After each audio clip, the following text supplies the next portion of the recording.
Mikili Live. Bonsoir chers téléspectateurs, bonsoir vous tous qui êtes branchés en ce moment sur Amem TV. Bienvenue dans votre émission de tous les jours, tous les mercredis à 21h. Il s'agit bien de l'émission Les Serviteurs de la République. Aujourd'hui, au cours de cette émission, nous allons nous entretenir sur un certain nombre de sujets avec notre invité de ce soir. Il s'agit bien de M. Gabriel Mokia, président national du mouvement des démocrates congolais MDECO, un parti politique de l'opposition. Bonsoir, Monsieur le Président. Bonsoir, Monsieur le journaliste. Oui, merci. C'est justement avec M. Gabriel Mokia que nous allons échanger autour de 4 sujets ce soir. On va parler d'abord des concertations nationales. On parlera des recommandations de ces concertations. En troisième lieu, il sera question du gouvernement de cohésion nationale tel qu'annoncé par le président Kabila. Et enfin, on parlera des problèmes qui se posent entre le gouvernement congolais et le M23 quant à la signature d'une déclaration de capitulation ou tout simplement un accord entre ces deux partis. Alors, Monsieur Gabriel Mokia, vous avez été sollicité pour participer aux concertations nationales, comme c'est le cas pour d'autres partis politiques de l'opposition dans ce pays. Mais finalement, malgré tout ce que l'on a disait autour des concertations, des préalables qui étaient posés et des concessions qui ont été faites entre les présidents et les différents partis politiques, vous n'avez pas pris part aux concertations. Quelles ont été les raisons fondamentales qui ont milité en défaveur de votre participation aux concertations nationales? Merci, monsieur le journaliste. Et merci aux téléspectateurs de votre grande chaîne de télévision. Je n'avais pas refusé de participer aux concertations. C'est moi l'initiateur de ces concertations depuis 2006 qui demandait qu'il y ait concertation parce que je savais que les autres qui organisent les élections n'allaient pas gouverner le pays à beau père de famille, allaient garer le pays quelque part. Il y a eu signature de l'ordonnance convoquant les 16 assises et 4 jours avant ma libération de la prison, on a signé l'ordonnance. Et je suis arrivé, j'ai dit oui, c'est une bonne chose, on va y prendre part. Dans un premier temps, c'est ce que moi j'avais conçu. Mais maintenant, ils m'ont dit, vous serez là? J'ai dit oui, je serai là. Mais voici mes préalables. Vous allez contacter les vieux délimités. Vous allez contacter tous les opposants que je souhaite d'attendre qu'ils ne vont pas prendre part. Contactez-les. Si vous n'êtes pas en mesure de le faire, donnez-moi un mandat. Moi, je vais les contacter, tous, et je vous fais un rapport. Les préalables posés, je crois que nous allons les partager, diviser en deux. Et à ce moment-là, nous allons tous prendre part parce que les décisions seront opposables à tout le monde. Et l'exécution de cette décision ne sera pas souffrir de quoi que ce soit. On m'a dit, ok, mais acceptez d'abord de prendre le macarons et l'invitation. J'ai pris. Je suis congolais, je ne peux pas refuser pour tout ce qui se passe dans mon pays. Monsieur le journaliste, j'ai pris le macarons aujourd'hui, le reste, l'invitation. Mais j'attendais la nuit, le lendemain, moi aussi j'ai posé mes préalables. Et comme j'ai posé mes préalables, la restitution de nos biens saisis, c'était par ironie du sort qu'on nous a arraché nos biens comme ça par les gens qui portaient les armes pendant l'AFDEL. La restitution de mon argent, qu'ils avaient pris 7 millions de dollars, ils ont converti ça à 7 millions de francs belges à la Cour suprême de justice. Et le paiement de ma petite dette de 900 000 dollars que le Premier ministre a signé, le ministre du budget vient de signer, le ministre des Finances a signé. Maintenant, il faut que j'aille récupérer parce que moi, je viens de sortir de la prison. On dit tout sera payé. J'ai attendu jusqu'à 15 minutes avant. C'est le président qui vous avait donné toutes ces garanties-là. Bon, ça, je ne vous dévoile pas parce que ça, chacun a ses circuits. Mais j'ai commencé à attendre. 8h, 9h, 10h moins. Rien du tout. Ah, je suis resté. Je ne pouvais pas y prendre part parce qu'ils n'ont pas voulu que les prisonniers puissent sortir tel que j'avais demandé. Ils n'ont pas voulu que tout le monde puisse y prendre part, toute l'opposition en général. Alors, je crois qu'ils n'ont pas besoin de nous, donc je préfère me taire. C'est pourquoi je me suis dit. Mais ce Donc, n'est entre que... autres, vous avez voulu privilégier d'abord vos intérêts. Les intérêts généraux. Et puis les intérêts de la nation après. Hein. Non, non. D'abord les intérêts de tout le monde, y compris de la nation. Les intérêts de tout le monde. C'est la politique. On ne fait pas la politique. La politique, on marche de pas à pas. Pour les Bakongos disent tout la du coup tala. C'est-à-dire que vous voulez piétiner quelque part, il faut regarder s'il n'y a pas quelque chose qui peut vous causer tort dans les pieds. Tout là du coup tala. Les jeunes gens de Matadi, ils connaissent ce que je suis en train de dire. C'est pourquoi je me suis arrêté. Avant de mettre mon pied, j'ai regardé. Mais il n'y a pas d'intérêt. C'est au cours des concertations nationales que toutes les questions importantes de la nation devraient être abordées, notamment des questions économiques, des questions sociales et financières.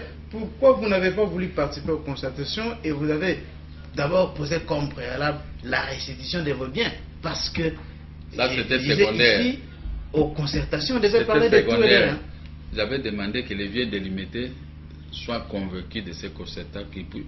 Donc vous êtes là, vous ne pouvez prendre une décision que si Tshisekedi accepte de prendre. Non. Donc vous suivez Tshisekedi à chaque pas. Ce n'est pas seulement Tshisekedi. J'avais dit que toute l'opposition qui refuse, soit moi je peux aller les convaincre que pour se prendre part.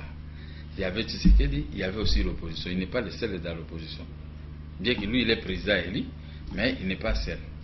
Il y avait aussi d'autres personnes.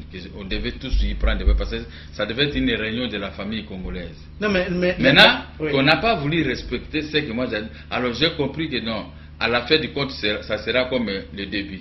Donc, on t'a se taire.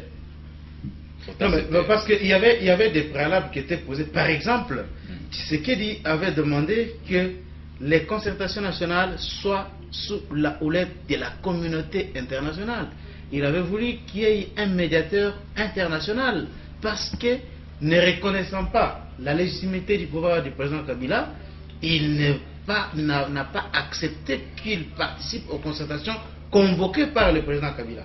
Alors, sur ces points-là, comment vous devez seulement accepter de participer aux concertations à condition que Tshisekedi soit là?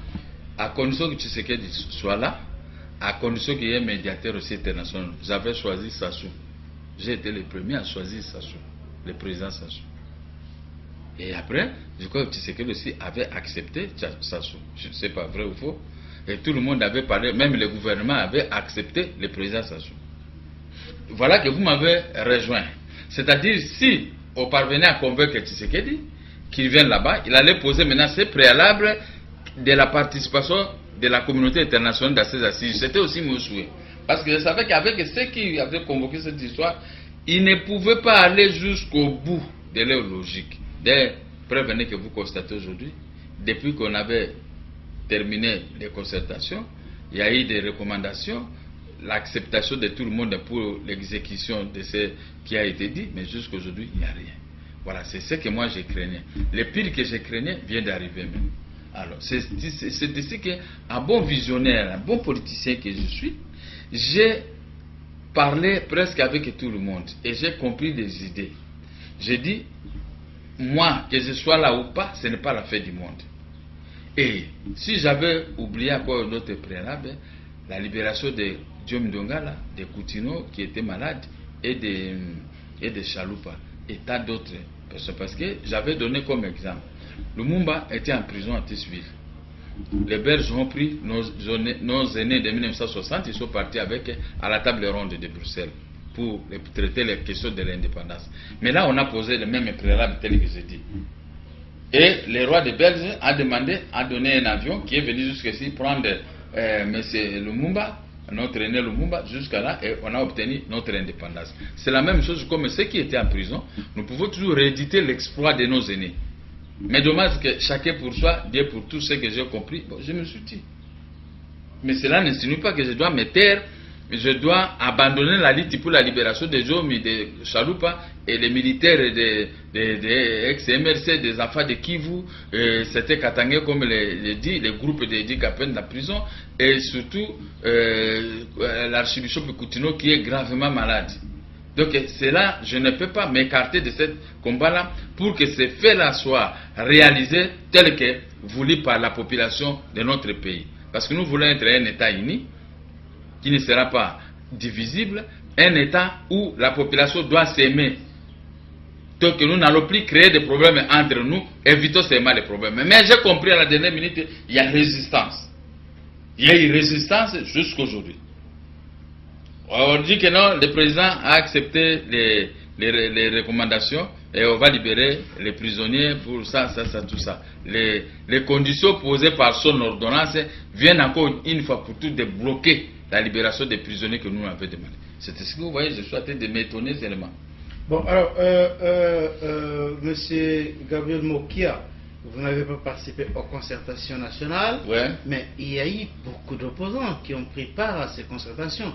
Il y a même votre frère, ami, Jean-Baptiste Bomanza qui a pris part aux concertations. Est-ce que pour vous, vous pouvez dire, comme disent les autres, que les opposants qui sont allés aux concertations ont été débauchés ou achetés par la majorité présidentielle et aujourd'hui ils appartiennent à la majorité? C'était connu d'avance qu'ils devraient appartenir à la majorité? Bon, Charles Quint, je ne vais pas te décevoir. Vous savez, le but de la création d'un parti politique, c'est conquérir quoi? Le pouvoir, non? Ce que vous voulez, ce n'est pas peut-être ce que moi je veux. En Israël, pour former un gouvernement, on ne vient pas seulement, Charles Quint, vous êtes ministre de la Défense et vous acceptez. Non, vous allez toujours poser des préalables. Et ça peut prendre 1 mois, 2 mois comme ça. Mais le poste est là. Vous avez aussi besoin de ce poste, mais vous avez vos préalables. Les préalables, c'est partout dans le monde. Même en Angleterre, pour former un gouvernement. Même à Belgique, 12 mois, 12 ou 15 mois ou 12 mois. Tous les postes étaient là comme ça, vacants. Mais les hommes étaient là, préalables sur préalables, jusqu'à ce qu'ils soient parvenus par s'attendre. Et maintenant, il y a un gouvernement à Belgique. N'est-ce pas? Ce n'est pas comme en France. Là, quand on a gagné, la gauche gagne, c'est la gauche qui gouverne. Quand la droite gagne, c'est la droite qui gouverne. Mais partout où il y a les régimes comme des premiers ministres, je crois que là, il y a toujours des complications. Il faut toujours supporter les conséquences. Alors, si mon ami d'élite, que je dis bonjour, Bomanza, il est parti faire dans les concertations, c'est de ce droit. Nous sommes en démocratie, non? Mobutu avait signé l'ordonnance convoquant demandant le pluralisme politique. Les partis politiques, n'importe qui peut créer son parti politique s'il remplissait des conditions, n'est-ce pas? Alors comment moi je peux les interdire? Mais maintenant, il y aura formation d'un gouvernement de large union nationale, je sais pas, de cohésion nationale, n'est-ce pas? C'est là où il y a les problèmes. Non, mais, je voulais que vous puissiez aussi répondre à une autre partie de ma question. Ouais. Vous avez dit qu'ils sont libres. Bomanza était libre. Donc, les opposants étaient libres de participer. Oui. Mais il y a ceux qui disent que c'est parce que les consciences ont été achetées et que c'est parce que le président Kengo avait parlé de la formation d'un gouvernement d'union nationale qui était en fait un appât, et c'est cela qui a attiré les opposants à aller participer aux concertations. Bon. Il y a la Constitution nous dit, donne la force à tout citoyen de l'opposition et du pouvoir d'y prendre part, même dans les entreprises publiques, n'est-ce pas? C'est constitutionnel. Mais si ils ont choisi de participer, moi je ne vois pas les inconvénients. C'était un appât, bien sûr, mais j'ai voulu, maintenant, si vous voulez que je peux anticiper pour vous faire voir les dangers de leur participation à un gouvernement voulu par les décideurs actuels. Les mandats, c'est 2 fois. Une fois renouvelable, une fois, n'est-ce pas?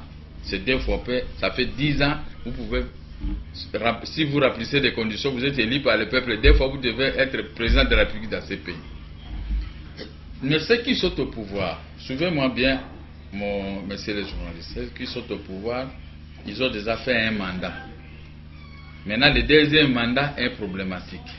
Arrivé en cours de route, ils ont compris que le poids du Congo, le Congo pèse. Il fallait faire maintenant appel à d'autres leaders pour venir leur donner secours. Mais quand vous allez participer à ces gouvernements, n'est-ce pas que celui qui voulait faire un mandat de 5 ans, il a fait un mandat peut-être de 24 mois, n'est-ce pas? Comme vous êtes venu de l'autre côté pour l'appuyer dans son échec, à la fin du mandat, 5 ans après, pour organiser les élections, il va se rebifler. Non, monsieur. Mon mandat a été divisé en 2 avec vous. Moi, je vais postuler, je vais encore tâter une chance pour pouvoir combler le vide. Ça, c'est mon raisonnement. À ce moment... Il faut passer par la révision constitutionnelle. Ah, il faut passer par la révision. Pas à l'ordre du jour aujourd'hui. Non. On peut ne pas passer par la révision constitutionnelle parce que lui, il peut poser maintenant des conditions. Nous sommes dans un monde où on n'est pas géré par la vraie démocratie. Où on peut réellement respecter les textes qui nous régissent. Non, nous ne sommes pas encore arrivés à ce niveau. Nous circulons, nous travaillons, nous parlons à tombeau ouvert. Les conséquences, c'est que vous voyez comment moi j'ai toujours défilé. Oui, il faut en prison centrale de Makala, à raison de mes opinions. Alors, sur ce point, moi je crains que brusquement on procède à la révision constitutionnelle parce que vous l'avez prêté main forte. Il n'a pas pu terminer son mandat et il veut revenir pour en fait, par une autre baguette magique, terminer son mandat. Et il a la force, il a la police, il a l'armée, il a tout, il a l'argent, la banque centrale. Nous n'avons pas ça. On ne sait jamais. Mais personnellement, je ne prête pas ces intentions. Je le dis d'une manière superficielle pour vous faire voir la participation de nos collègues d'une manière démocratique à ces gouvernements. Voici de l'autre côté les conséquences qui peuvent détruire nos espoirs de demain, qu'on puisse exécuter un mandat 2 fois et puis l'affaire est réglée et un autre qui arrive. Voilà, c'est là. Alors, si maintenant ça arrivait comme ça, c'est à ce moment que la population, nous allons dire, mais c'est Boumanza et consort, vous avez trahi la nation. Regardez maintenant, l'autre ne veut pas partir parce que vous êtes venu se greffer dans son mandat. Alors, ça sera vraiment inexplicable de leur part. Alors, si c'était un appât, voilà maintenant les conséquences de l'appât, ce que vous avez dit. Mais, je ne sais pas encore comment ce gouvernement t'a robé, il n'y aura pas. Mais peut-être il faut continuer pour respecter les prescrits de la Constitution, qui puisse terminer le mandat, les 2 ans ou 3 ans qui restent.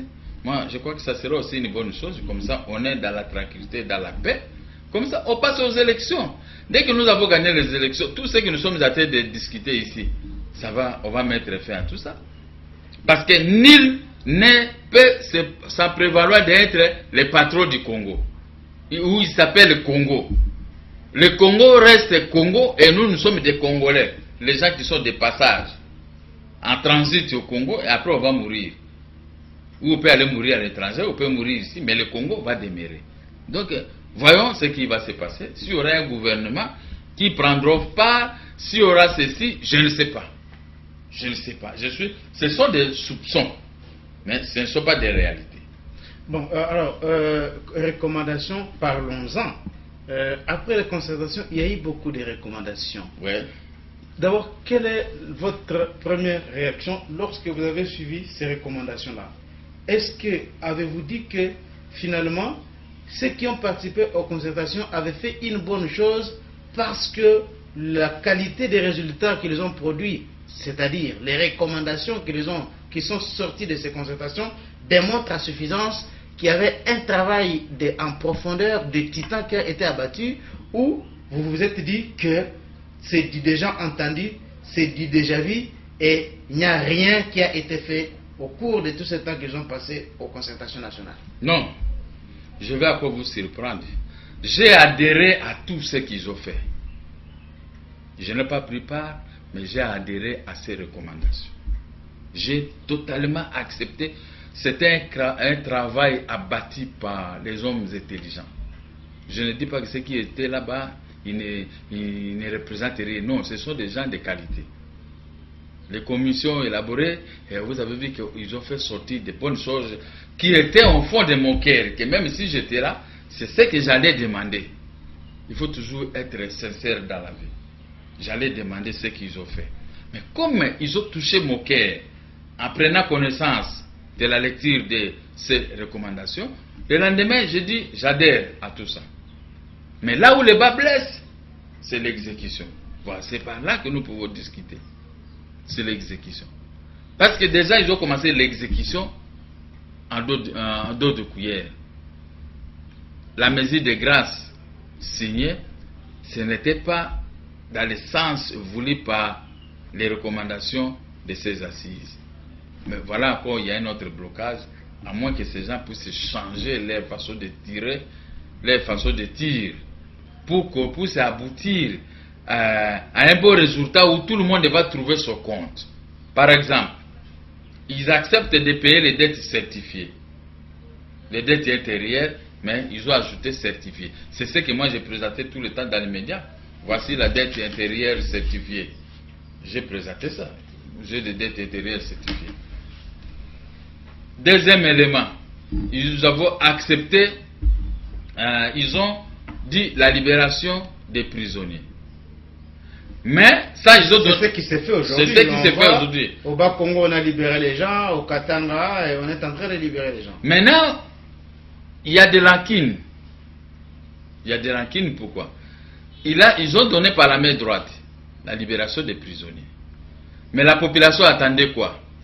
La sortie du Koutino, la sortie de Djomi, la sortie de Chaloupa, la sortie de tant d'autres personnalités de l'opposition, militaires et policiers qui ont été arrêtés. L'ordonnance a accepté. Mais de l'autre côté, par la main gauche, l'ordonnance a récupéré, a commencé à poser des préalables. C'est qu'ils sont attrapés le problème des viols. Là maintenant on fait allusion à Djomi. Il ne peut pas sortir, ceci. L'ordonnance va encore. Ceux qui avaient essayé de menacer pour tuer les gens ou faire ceci, ils ne vont pas sortir. Ça, il faut allusion à Koutino pour l'accusation portée contre Ngalas qui a voulu tuer. Maintenant, nous, dans l'opposition, on s'est dit, voilà maintenant, la cohésion nationale qu'on cherche, les concertations qu'on a voulu nous embarquer tous. Maintenant, par la main droite, la main gauche, on commence à récupérer tout ce que nous avons accepté et qu'ils ont accepté, qu'ils ont signé par la main droite. Par là, tout est bloqué. Qui sont les vrais bénéficiaires? Les Koulouna, ce qui n'est pas bon. Les gens de leur côté, etc. Mais tandis que ce que l'opposition entendait, que Djomi est sorti, Chaloupa est sorti, Koutounou est parti, à cette heure-ci déjà, on devrait dire avoir des résultats de son traitement en Europe, mais ils sont toujours la tête de trimballer.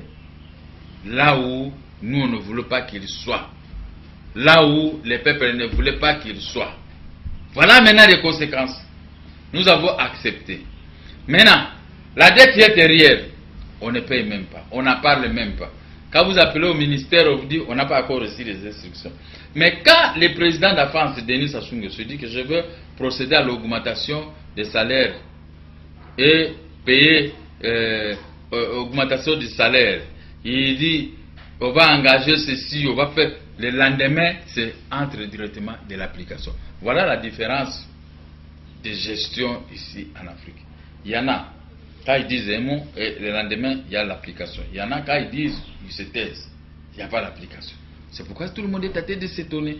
Et nous, il est de notre devoir, nous, de l'opposition, de parler. C'est pas de la loi portant le statut de l'opposition dans son article 8. Nous devons parler. Si la maman préparait la nourriture et elle met ça à table, la nourriture est là pour que tout le monde mange. Mais il faut avoir le courage, les deux pieds, les deux mains pour arriver là-bas pour commencer à manger. Mais la nourriture est là. Mais ici au Congo, c'est compliqué. On met la nourriture, mais on met des garde-fous pour que vous ne puissiez pas vous approcher. C'est ça. On accepte les recommandations, mais on complique l'exécution.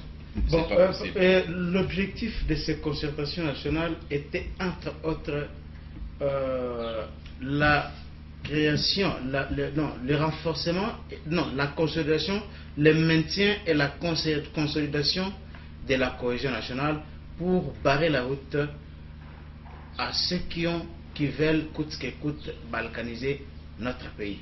Est-ce qu'aujourd'hui, M. Gabriel Mokia, après la tenue de ces concertations, pouvez-vous affirmer ou dire que la cohésion nationale a été retrouvée? Il n'y a pas la cohésion nationale. Nous sommes encore dans les tractations pour trouver la cohésion nationale. L'unité nationale, à 80% est retrouvée. N'est-ce pas? Mais les 20% qui posent des problèmes, c'est ce que j'avais demandé, que vous voulez que je participe aux concertations, donner les moyens nécessaires aux militaires pour gagner la guerre. N'est-ce pas? Aujourd'hui, ils ont gagné la guerre. Ouais, j'avais même, je suis allé trop loin. Si vous n'êtes pas capable, laissez-moi, je vais faire presque une émission de vos offices. Je vais aller dans plusieurs prisons avec des procureurs militaires, récupérer tous les militaires. Nous allons les mettre au Cap Okolo. Ça, c'est déjà dit. Hein. Ça, j'ai déjà dit plus de 10 fois. Et nous allons les moraliser. Parce qu'on ne peut plus les former, parce qu'ils connaissent tout. Même des armes lourdes, ils savent manipuler. On va les moraliser, les vêtir avec des tenues militaires de haut niveau et les armer. Nous allons les déposer à Kisangani, ils vont aller libérer Rutshuru. C'était ça ma demande de tous les jours. Mais ils ont court-circuité, ils ont libéré Rutshuru. N'est-ce pas? C'est déjà une bonne chose. Mais là où le bas blesse, à peine libéré Rutshuru et Rumangabo, les militaires rwandais sont entrés maintenant dans d'autres localités. Entre autres, Munungi et autres, c'est que la radio Okapi annonce tous les jours. Voilà l'occasion que je réitère encore ma demande de libérer les prisonniers militaires. Ils doivent aller dans ce coin de la République pour faire partie des peuples rwandais qui nous occupent, avec autant d'armes qui sont entrées dans notre territoire national. Donc, s'il y avait la cohésion ne signifie pas seulement du côté militaire. Si nous allons analyser du côté militaire, c'est autre chose. Du côté civil, le côté de la nation, c'est-à-dire qu'on va réellement libéraliser dans le bon sens les activités politiques. C'est-à-dire que nous pouvons nous réunir quand nous voulons, en écrivant seulement à l'autorité, plutôt en informant seulement à l'autorité, nous pouvons faire nos marches comme dit la Constitution. Or, ce côté-là, il n'y a pas la cohésion, on ne nous aime pas. Du fait qu'un premier ministre refuse de payer les dettes des opposants, c'est-à-dire qu'il a quel genre de raisonnement dans sa tête. C'est-à-dire qu'il ne veut pas de l'opposition. Si il ne veut pas de l'opposition, c'est que c'est le pouvoir, c'est le système installé pour être contre l'opposition, de ne pas avoir l'argent pour pouvoir continuer sa lutte pour la conquête démocratique du pouvoir. Si je peux encore répéter, pour la conquête démocratique du pouvoir. À ce moment, je ne peux pas dire qu'il y a cohésion. Parce que nous sommes toujours indexés, toujours des menaces tous les jours. Il n'y a pas la cohésion. Et de l'autre côté, la cohésion militaire, il n'y en a pas parce que la plupart de ces militaires, comme disait des MLC et un consort, qui sont encore la plusieurs pays d'Afrique et d'Europe, et ici, ils sont écartés dans la gestion militaire. Donc on ne trouve pas de cohésion. Mais où se trouve leur cohésion? Ce sont les militaires de RCD, des Rwandais, qu'on est en train de fonder l'espoir pour se battre avec les Rwandais. Ça, c'était un paradoxe. Les Rwandais se battent avec les Rwandais. Vous, est-ce que vous avez déjà vu ça? Les Tutsis en train de s'entretuer pas.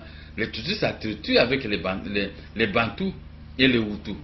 Mais pas avec entre eux. Or, la plupart de ces militaires-là qui sont avec nous, ce sont des Tutsis.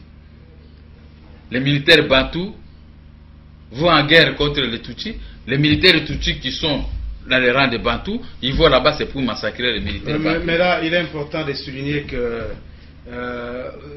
le problème ne se pose seulement pas en termes de Tutsis. Nous avons beaucoup de peuples qui sont éparpillés en RDC, qui se trouvent aussi dans d'autres pays limitrophes. On a les Bakongo au Congo, on a les Bakongo dans les Congo d'en face, ainsi de suite. C'est presque partout. Les Tchokwe, ils sont en Angola, ils sont aussi en République démocratique du Congo. Je pense que celui qui a choisi d'être Congolais doit travailler pour la cause de la nation, et s'il trahit sa nation, il doit être jugé conformément aux lois du pays. Ok, mais là ils sont mains vides, ils n'ont pas d'armes, alors que les Tutsis ont des armes.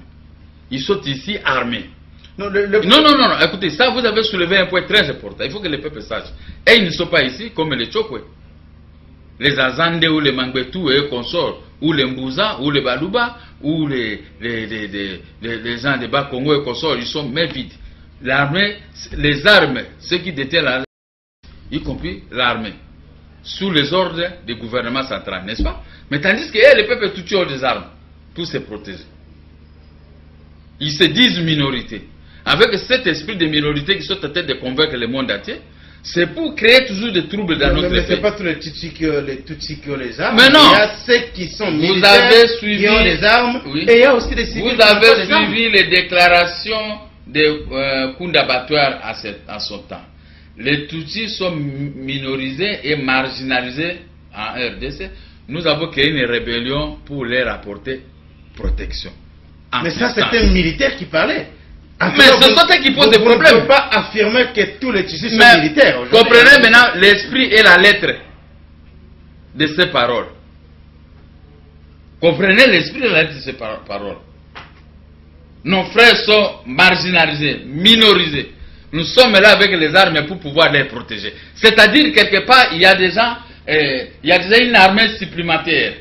Une armée dans l'armée. Pendant que dans ma tribu Mbouza, nous n'avons pas d'armes, mais ma tribu Mbouza a un leader, Gabriel Mokia, qui milite comme tout le monde pour conquérir toutes les tribus de la République démocratique du Congo pour lui confier le pouvoir. D'une manière constitutionnelle, d'une manière démocratique. Mais ils veulent conquérir le pouvoir par le voie des armes. Vous savez, même dans l'armée, ce sont eux qui sont majoritaires avec des généraux et colonels. Dommage. Mais là, en tout cas, il importe de souligner que tout le monde, tous les Tutsis n'ont pas d'armes, mais il y a ceux qui entrent en dissidence avec la République, qui veulent combattre contre la République démocratique du Congo, et aujourd'hui, ils sont défaits militairement. Le M23 appartient au passé. Mais on va arriver là pour parler effectivement des Kampala et M23 gouvernement congolais. Mais M. Gabriel Moka, le président Kabila, dans ses mesures, il avait entre autres annoncé la mesure relative à la mise en place d'un gouvernement de cohésion nationale. Est-ce qu'aujourd'hui, M. Gabriel Moka, au nom de la cohésion nationale, si dans ce gouvernement-là, on donne au Gabriel Moka, par exemple, les postes du Premier ministre, du ministre de l'Intérieur, des Affaires étrangères ou n'importe quel autre ministère important, au nom de la cohésion nationale, ferez-vous partie de ce gouvernement-là, Gabriel Moka? Non. Pourquoi? J'aime jouir de mon indépendance. Si je suis ministre, il faut que je sois réellement ministre. Je dois remplir mon rôle. Non, mais alors, un ministre conformément aux recommandations des concertations nationales, parce que vous avez dit ici que vous avez adhéré aux recommandations des concertations. C'est ce que j'ai dit. S'il y a un gouvernement qui va respecter tout ce qui a été dit aux concertations, qui va mettre en place un programme ici des concertations nationales pour que cela soit différent de tous les autres gouvernements précédents, est-ce que allez-vous prendre part à ça? Non. Pourquoi? Puisque je n'aime pas travailler avec les gens, qui ont la gâchette facile, qui arrêtent les gens comme ça arbitrairement, 3, qui ne respectent personne. Mais tout ça ne sera pas... Non, ce gouvernement sera toujours comme déshabiller Paul pour habiller ses pieds. Crois-moi. Ce ne sont pas les termes réels. Ce ne sont pas un gouvernement réel que nous, on pouvait fonder d'espoir. Ce sera un gouvernement piège pour faire ce que je vous ai dit ici, que d'autres personnes puissent se représenter parce qu'ils n'ont pas pu terminer leur mandat. Un gouvernement piège, je ne donne pas l'occasion à ce que je sois associé pour que demain on puisse me pointer les doigts. Lui aussi, il était là. Je ne suis pas un tel type. Donc là, vous vous contredisez, Monsieur le Président, parce que vous avez dit que vous étiez d'accord avec les concertations nationales. Pas pour que je prenne part. Donc Madame m'a préparé à manger. Oui, oh, c'est très bon, c'est très bon. C'était une nourriture meilleure. Je peux toujours me limiter là, mais je ne mange pas. Non, mais M. Gabriel Moka, l'opposition a toujours dénoncé beaucoup de choses dans ce pays. Oui. Tout ce que, apparemment, bon, pas apparemment, mais tout ce que l'opposition a toujours dénoncé, c'est ce que l'on a retrouvé dans les concertations, dans les recommandations des concertateurs. C'est-à-dire que les concertateurs ont reconnu que ce que l'opposition disait était vrai. Oui. C'est pourquoi vous avez dit que vous étiez d'accord avec ces recommandations. Oui. Et aujourd'hui, si on dit, si le pouvoir aujourd'hui décide de changer radicalement les choses et de se conformer aux recommandations des concertateurs, pourquoi n'allez-vous pas prendre part? Là, vous voulez une chose de son contraire. Peut-être que vous ne voyez pas les choses de la même façon que moi. Moi, je vois les gens qui travaillent, qui vont travailler là-bas, je vois. Ceux qui seront des chefs, ils ne changeront rien. Ils ne changeront rien. Nous ne respecterons pas les recommandations des concertateurs. Rien du tout. Il ne faut pas. Parce que à suivre seulement l'ordonnance portant mesure de grâce. Premier geste, première erreur, première haine. Point. Moi, je suis un politicien qui comprend bien les choses. Quand vous posez un geste, je vous observe. Ah, non, il n'a pas changé. Je dis, il n'a pas changé. Comme il n'a pas changé, alors, gardez. Gardez. Je ne suis pas un amoureux de poste, M. Charles-Lequin. Je ne suis pas un amoureux d'argent. J'aime mon pays, mais j'aime travailler pour gagner. Maintenant, je ne travaille pas tellement. Mais demain, je vais travailler, mais je vais gagner, je vais retrouver mon salaire de 47 000 $ que j'ai gagné à l'époque quand je faisais mes affaires chaque fin du mois. C'était ça mon salaire. Maintenant, je n'ai pas ce salaire. Je suis réduit ici à 8 000, ici à 7 000 $. Donc voilà, je suis devenu comme épave. Gabriel Mouk doit vivre avec une petite somme comme ça. C'est pas possible. C'est pas possible. Mais alors, allez se réduire encore davantage. Et pour sortir avec des plaies, avec des touches. Non, il avait fait ceci, il a pris ceci. Donc vous n'allez pas bien travailler, vous allez travailler avec des garde-fous qui vous observent dans n'importe quel mouvement pour trouver des failles. Allez, pour maintenant t'étaler à la place publique. Connaissant cela, je préfère me taire. Vous voulez le faire des gouvernements? Faites. Mon problème c'est qu'au niveau des élections, si nous gagnons, si moi je gagne les élections, à ce moment-là, venez travailler avec moi. Je vais vous protéger tous comme un bon père de famille. C'est comme ça que moi je suis. Charles, que personne ne te trompe. Je ne suis pas un amoureux des biens matériels. Sinon, j'aurais dû mourir quand on m'avait arraché mes immeubles. Mais j'ai dit, les biens de ce monde, nous avons trouvé ça ici.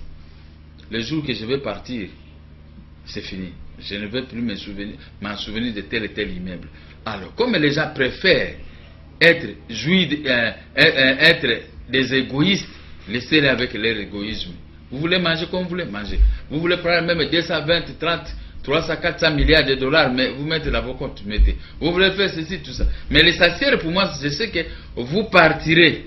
Surtout que si vous étiez chef d'État, un grand ministre, si vous avez pris l'argent de la République caché quelque part, c'est l'argent de la CIA. Ce n'est pas votre argent. Le jour que vous ne serez pas au pouvoir, c'est la CIA qui va récupérer cet argent. Parce qu'un bien mal acquis n'en profite jamais. On ne peut pas vous laisser avec beaucoup d'argent, sinon vous devenez une personne de danger public. Même si votre famille, tout le monde, vous avez mis l'argent à leur nom, ils sauront que qu'est-ce qu'ils faisaient pour avoir 10 milliards, 5 milliards de dollars. Le monde va récupérer ça. Nous avons vu beaucoup. Où est l'argent que le colonel Kadhafi avait laissé? On parlait de 200 milliards de dollars. Qui a déjà pris cet argent? Rien. Ni sa famille, ni même son gouvernement qu'il avait laissé, ni même les rebelles qui sont venus s'autoproclamer président de la République avec l'aide de la France. Mais ils ne prendront jamais cet argent, les 200 milliards que Kadhafi avait laissé, qui faisait la fierté ici en Afrique. C'est le seul leader que l'Afrique comptait pour son développement à plusieurs étapes. Mais on a récupéré ce qui lui faisait la fierté. Qui peut récupérer cet argent aujourd'hui? Rien. C'est ainsi qu'à partir de cet exemple, moi, demain je vais conquérir le pouvoir. Je viendrai me contenter des paix que je vais gagner. Pas prendre tout l'argent de la République, vendre toutes les maisons de la Banque centrale, vendre les maisons de la présidence, tout prendre, tout ce que je vois, pour aller avec où? Pour aller avec où? Nous sommes, si tu vas aller habiter en France, tu vas vivre l'expérience de Bokassa. Tout l'argent qu'il avait, la France a commencé à récupérer ça par les factures de la SNEL, de l'air SNEL là-bas, de l'air régie des eaux là-bas. Et tout, donc, jusqu'à ce qu'on est venu lui couper les gaz, ils n'avaient plus de possibilités pour payer. Après, on l'a remballé dans ce pays. Après, ils avaient lui épuisé. Donc, c'est très compliqué. C'est très compliqué. Mais c'est moi que si je comprends bien, ce que votre problème, ce n'est pas la manière de gérer. On peut changer la façon de gérer, mais parce que vous n'êtes pas d'accord avec telle ou telle personne, vous n'irez pas gérer ensemble. Même puisque si je ne suis pas d'accord avec un système. Puisque je ne suis pas d'accord avec ce système. On change les hommes, mais le système des maires. Non, mais moi je dis, si on change les systèmes avec les mêmes personnes, vous ne prendrez pas part. Parce que le changement des systèmes ici est lié aux recommandations, selon ce qui a été dit. Un diagnostic sérieux est posé et un état des lieux fait par les concertateurs. Et pour changer la façon de gérer la chose publique, changer le système, ils ont fait ces recommandations-là pour changer le système. Mais pour vous, vous dites que vous ne participerez pas. Donc, votre problème, ce sont les personnes et non le système en question. Des personnes et leur système, d'aider à la fin. Parce que le nouveau système qu'on va installer, qui sera piloté toujours par les mêmes gens, même si on a fait frauder certaines personnes, mais ces gens-là n'auront aucune force de les habituer des mauvais systèmes. Je crois que c'est les Français, on s'est compris. Alors, moi, comme j'aime être, je suis un type qui a une sorte de logique. J'aime respecter les biens publics. J'aime respecter les gens. J'aime respecter ces peuples. Je n'aime pas m'embrouiller avec les peuples. Si le peuple a raison, je lui donne raison. Ben, comme le système, c'est manipulation de l'appareil judiciaire. Moi, je ne peux pas me suivre. Quelqu'un qui a raison, on lui donne tort parce que X qui est dans le mauvais système a donné des injonctions. Maintenant, quand une maman va passer à la télévision, ah, papa moi qui a fait aux akuna na gouvernement, alors à ce moment, moi je serai humilié. Vrai ou faux, mais je ne veux pas digérer ça. Je préférerais au même moment quand la maman va dire comme ça, je dépose ma démission. Parce que je suis mouillé dans un système habitué au rafle des biens des Congolais. Dans un système où les gens sont habitués à faire dormir les Congolais sans électricité, sans eau. Et moi, Mokia, qui défend ce peuple, qui a les ambitions pour les gérer demain, retenez-moi la phrase, qui a des ambitions pour gérer ce peuple demain, un bon père de famille, je ne peux pas accepter. C'est pourquoi je vois de loin. J'ai accepté les recommandations pour sauver certaines choses. Mais dans un premier état, coup sur coup, mauvaise chose. On tape des côtés. Ce qui est donné par la main droite, on récupère ça par la main gauche. Donc, jusqu'à aujourd'hui, les gens souffrent en prison qui devaient bénéficier de mesures de grâce. Mais dommage. Je vous donne un exemple. De quelques personnalités ici en Afrique qui font la fierté de cette Afrique. Même s'ils ne sont pas tellement démocrates, mais qui jouent des étapes, qui respectent les étapes de la démocratie. Le respect des libertés fondamentales dans un pays, dans un système, je crois que c'est une bonne chose. Regardez, Hassan II de Maroc, paix à son âme, il était dictateur. Il a laissé dans des prisons marocaines 18 000 prisonniers marocains, n'est-ce pas? Mais quand son fils est arrivé, qu'est-ce qu'il a fait? Dans son discours de changement, il a libéré d'abord 6 000 Marocains. Après, il est allé libérer 3 000. Il a libéré 2 000. Il est allé libérer 5 000. Il est allé libérer 2 000 encore. Il avait les ambitions de changer. Quelles avaient été les ambitions de ceux qui ont convoqué les concertations pour un vrai changement? Les chaos que vous avez enregistrés de la main droite. On donne l'ordonnance, aussi l'ordonnance portant la libération des gens, mesure de grâce plutôt. Mais par la main gauche, on récupère. Tel ne sortira pas. Maintenant, ça devient la haine. C'est les mêmes systèmes qui continuent. Donc moi, je ne peux pas, parce que la femme de Coutinho me posera la question. Papa Mokia, mais maintenant, on a fait ceci, voilà. Je dirais, madame, je crois qu'il y a cette ambiguïté. Moi, je démissionne. La femme d'Edi Kapende va dire, mais papa Mokia, mais vous savez, on avait dit ceci. Je dis, moi, celui qui a la primauté de signer, refuse de signer. Donc, ce n'est pas la peine, madame, que je vous laisse à quoi en tête de m'appeler le lendemain. Je préfère démissionner. La femme de Chaloupa, la femme de Djom, ouais, mais papa Mokia, vous savez, dans cette affaire, parce que cette femme parle français, c'est une italienne. Quand elle va me poser des questions sur son mari, puisque je suis dans le système, et que je sais que je ne serai pas en mesure de lui répondre, je préfère démissionner. Je vais me retrouver dehors. Moi qui savais qu'il allait démissionner. Mais parce que le système qui est là ne respecte pas les engagements pris.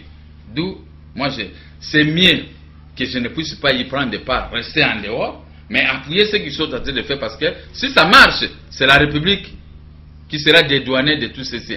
Si ça marche, il y aura la démocratie ne sera pas en croque-jambe. Si ça marche, il y aura la production. Si ça marche, il y aura la croissance. Avec cette croissance, on doit payer bien les fonctionnaires de l'État à 300-400 $ par mois pour la misère quand même puisse s'atténuer. Et si ça marche, personne ne viendra avec une arme dans notre pays pour commencer à tuer gratuitement comme ça les Congolais.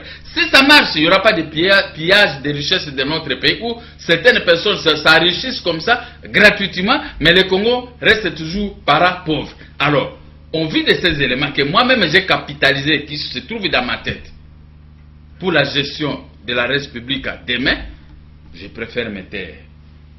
Pas leur mettre les crocs à jambes, ni critiquer ce qu'ils sont tentés de faire. Mais je vais regarder comment ils vont gérer. Mais à la fin du compte, maintenant, je vais dire au peuple, vous avez vu ce qu'ils ont géré, comment ils ont géré? Une gestion haineuse. Voici l'homme qui vient pour régler toutes les situations de l'ensemble de la population congolaise à bon père de famille. Voilà. Oui, M. Gabriel Mokia.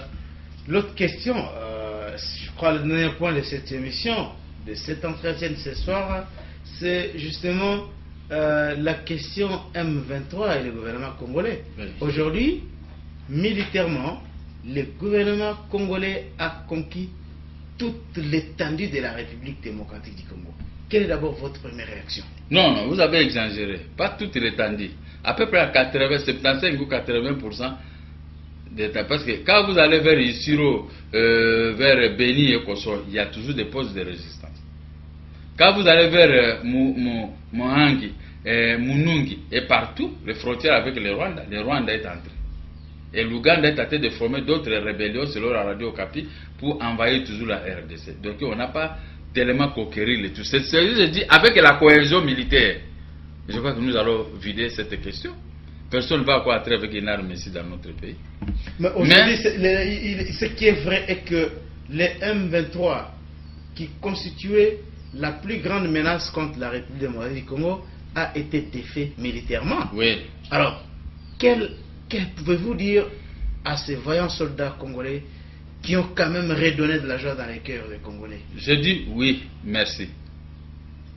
Rien de grave, merci.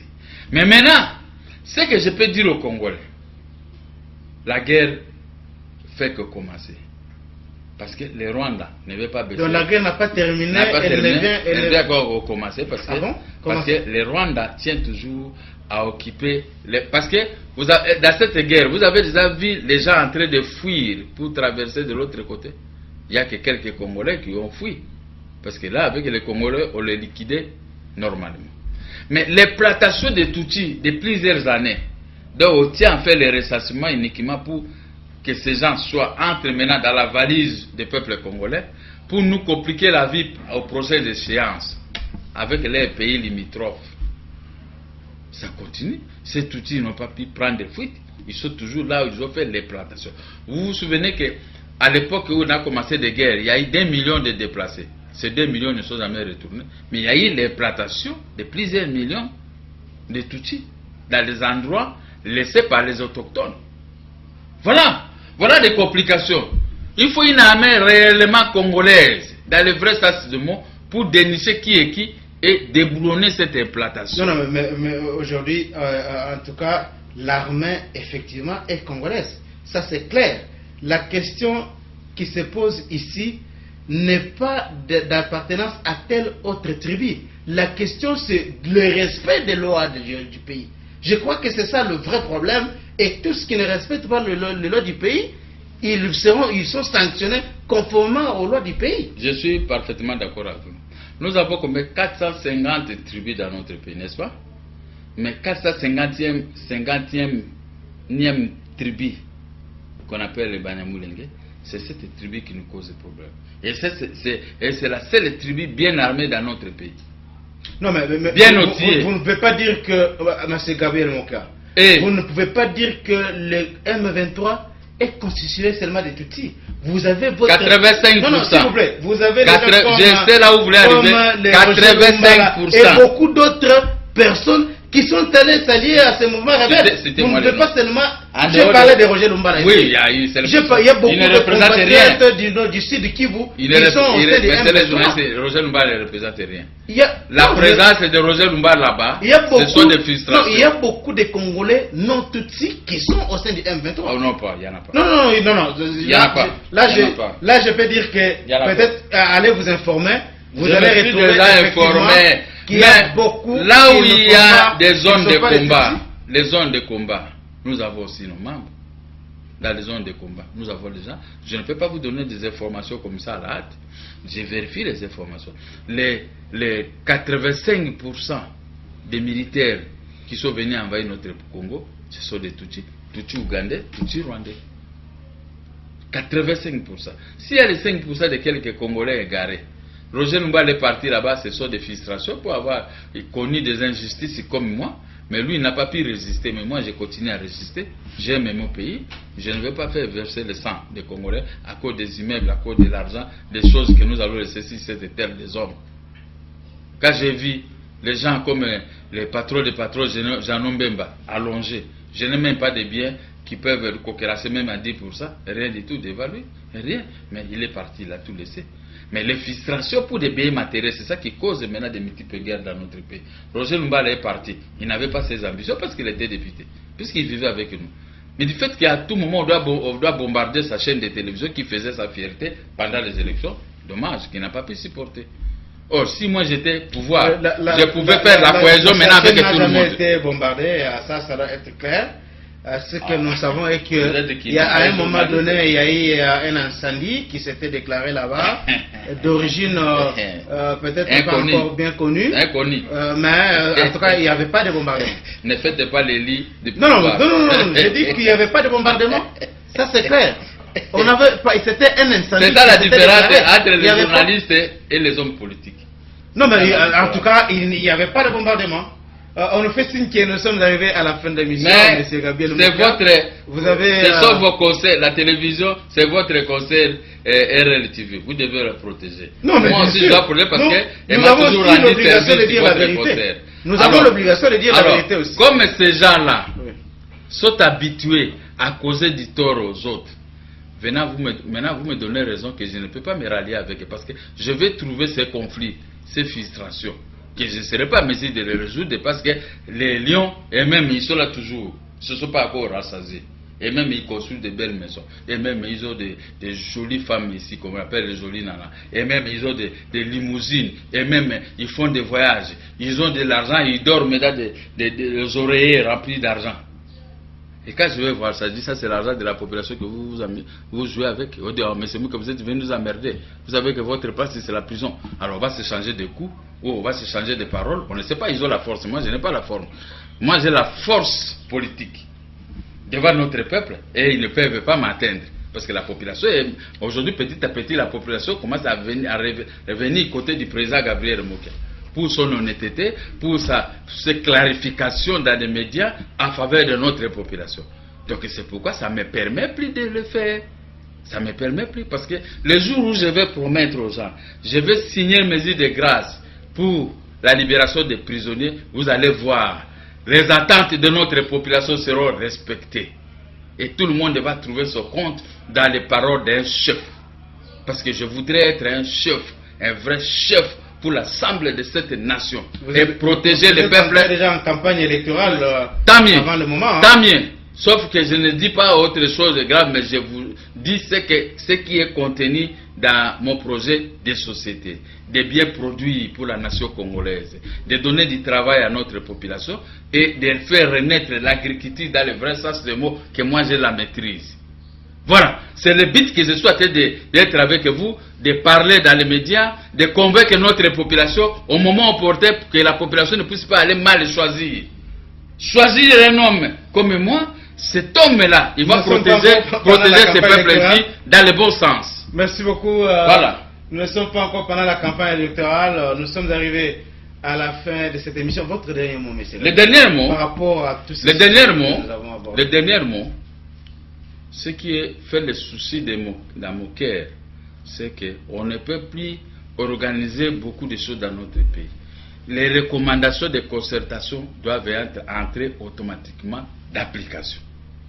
Que nous soyons là, que nous ne soyons pas là, ce n'est pas la fête du monde. Quand on dit les hommes passent, mais les institutions demeurent. Mais comme il y a une décision conçue, acceptée par une grande partie de la classe politique congolaise, je crois que si c'était moi, j'allais commencer directement l'application pour donner la joie dans le cœur des Congolais. Mais voilà, on revient toujours dans le système dictatorial, dans ce système de la dictature pour énerver la population. Parce que quand la femme de Chaloupa m'appelle, quand la femme de Djom, je parle avec elle, quand la femme de Dikapen, je parle avec elle, quand la femme les femmes de Coutinho, je parle avec elle, quand je vois Coutinho à l'état où il est, il faut être un bon père de famille, un bon chrétien qui jouit de l'amour du prochain. À ce moment-là, on peut bien réfléchir. Moi, comme état chrétien, je connais qu'est-ce qu'on appelle l'amour du prochain. Comme avait dit les Saintes Écritures, aime ton prochain comme toi-même. Je crois que ce que j'ai dit ici, c'est lui qui a des oreilles, qui gère ce pays. Je crois qu'il doit écouter et régler ce petit problème, mais qui vexe toute une nation, de voir leurs enfants à cet état comme Coutinho, paralysés d'un côté, et on les garde ici, comme il est devenu otage d'une personne, l'autre qui n'a pas tué, ce n'est pas bien. Merci beaucoup, M. Gabriel Mokia. Merci, chers téléspectateurs, vous qui nous avez suivis. C'était les serviteurs de la République. Nous avons reçu M. Gabriel Mokia, président du mouvement des démocrates congolais.